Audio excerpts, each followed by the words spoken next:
Hi, fertility mamas. In this video, I'm going to talk to you about one of my favorite subjects, how to improve egg quality after 40. Whether you're trying to conceive naturally or considering IVF, think juicy, healthy, vital eggs to make plump, healthy, thriving babies. Oh yeah, the sperm is equally important, but let's focus on your eggs for this particular video. If you're trying to conceive, your number one focus should be to improve egg quality. But what if your fertility doctor has told you there's nothing you can do to improve the quality of your eggs? Many of our fertility clients were diagnosed with poor quality eggs and told that their only option would be donor eggs or IVF. How then were so many of them able to go on to conceive naturally? I myself overcame fertility challenges in my 40s and had a very healthy pregnancy and baby. And so can you with proper preparation and planning. Actually, one client at 44 was told her only option was donor eggs, and she wasn't a good candidate for IVF. And she looked perimenopausal. And then she went on to conceive naturally 4 months later and gave birth to a healthy baby boy. What's the secret? Stay tuned.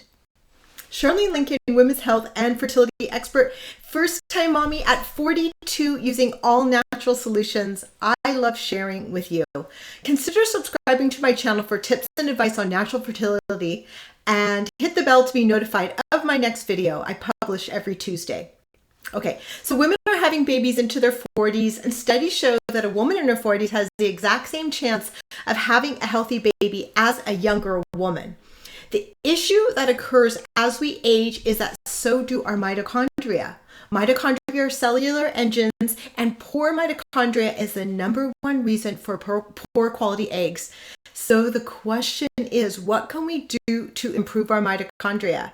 Good news, mamas, a lot. So let's go back to what I asked you earlier. What if your fertility doctor told you there's nothing you can do to improve your egg quality? Why do they say that while I'm telling you that there is? Who's correct? In this case, both statements are true. There's nothing you can do to improve the quality of the egg you are about to ovulate, just like there's nothing your partner can do to improve the quality of the sperm he's about to ejaculate. What you want to focus on is the 120 days before trying to conceive, called the preconception phase. This is when the egg cell goes through a maturation cycle and develops into the egg we ovulate. So let's make a plan for optimizing the egg quality. Okay, let's talk about some steps that we can take. Number one, take a good quality whole food prenatal with folinic acid or methylcobalamin, which is a natural form of folic acid. What I would add in addition to that is a liquid kelp for trace minerals, or a powdered organic dulse flakes, which can be added to foods. I really love them, and so does my little daughter, and we sprinkle them on food all the time. Also adding CoQ10 and omega-3.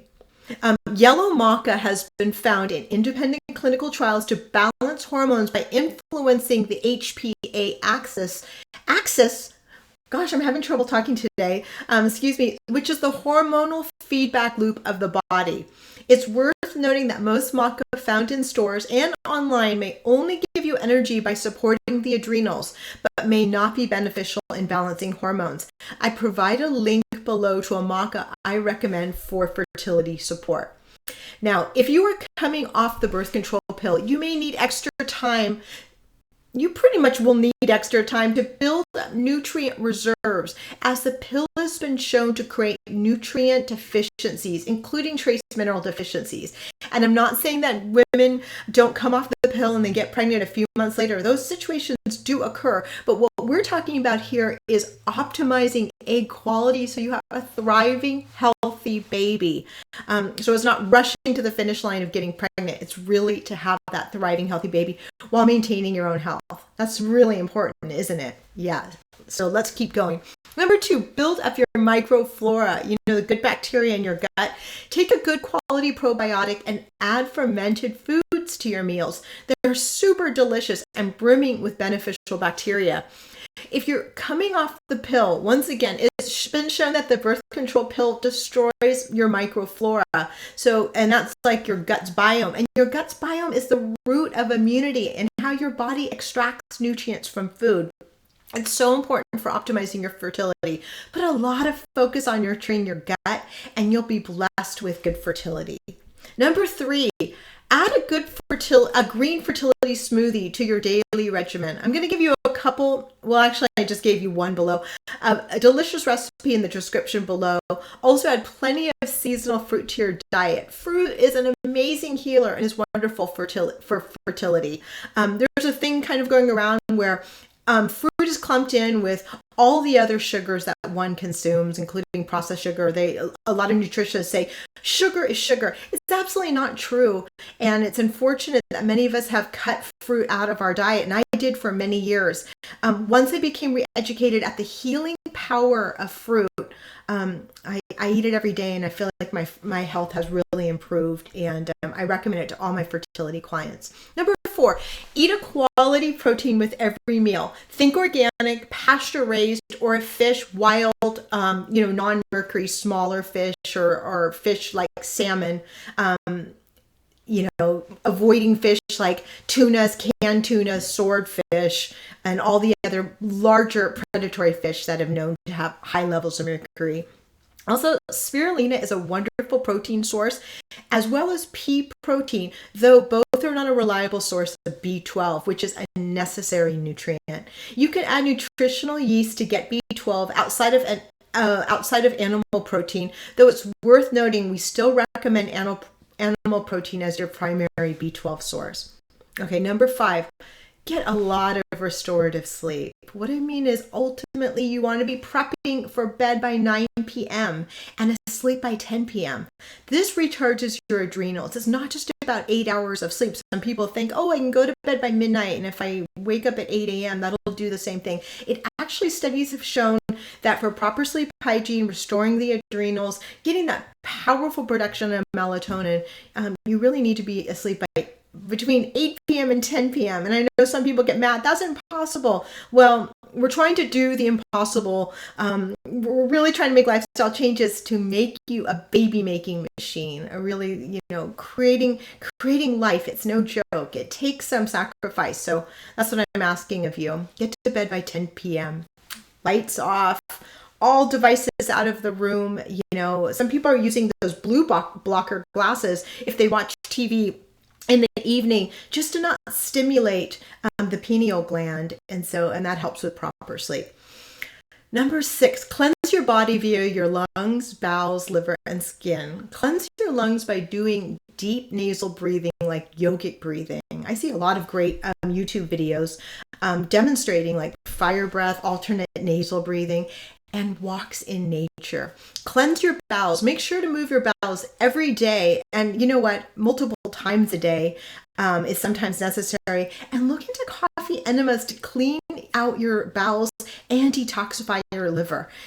I was hearing about coffee enemas and their benefits as a powerful liver detoxifier for years. And I was really gun shy about them, but finally started doing them a few years ago. And I feel like they are my most valuable health tool. They release toxins, including toxic hormone buildup. I'm sure you've heard of xenoestrogens being in plastics and in our environment. So it really helps the body, detoxify, and it's an incredible bowel cleanser, as well as boost glutathione levels. And glutathione is a powerful antioxidant. It's a master antioxidant, and it can boost it up to 500%. Cleanse the skin by taking a break from all your lotions and potions. I know there's a lot of natural type products. Just make sure there's a website called ewg.com, and they're really great. You can look up all the labels of different skincare products, and it'll rate them and kind of give you a reality check of what you're putting on your skin. A lot of it's pretty toxic, and you'll want to stick with very, very natural stuff like, coconut oil for the skin, natural oils for the face, things like that. Get a good shower filter, use Epsom salts to draw out toxins in your bath, and incorporate dry brushing. Okay, and also cleanse your environment by eliminating toxic air fresheners. They are the worst, and household cleaning products. I've found that cleaning with Castile soap and hydrogen peroxide mixed together in a dark bottle so it doesn't, hydrogen peroxide comes in a dark bottle because when exposed to light, it becomes inactive. Or white vinegar is such an effective cleanser and pretty much can take care of anything.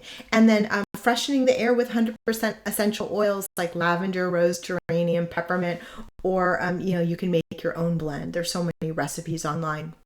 Number 7, cut out sugar. But like I said, not including fruit, which is healing.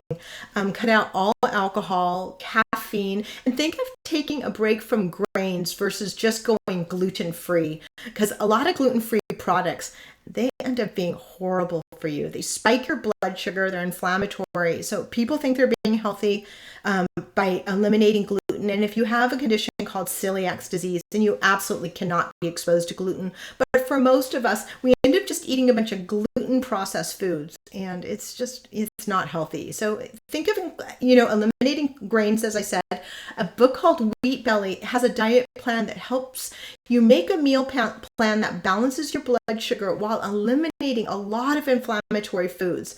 I interviewed the author for my fertility podcast, fertilityhour.com, and he said he lost count on how many couples who were told they were previously infertile who conceived on his diet. Okay, and so I mentioned caffeine. To be honest with you, I love coffee. Do you? I mean, it's so hard.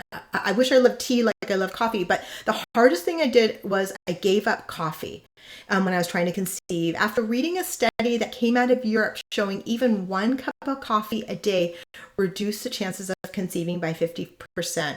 Now, I'm not saying if you're trying to conceive next month, cut it out. Like I said, it's the preconception phase, 120 days or 4 months prior, you're eliminating that. So I know it's hard, and you're probably going to see what your energy level is really like. I did. And that's when I started supporting my adrenals a lot more, because I was like, without coffee, I'm just really flatlined a big part of the day. And that was a red flag for me. And I was able to address some energy issues, which I think made a huge difference. Okay.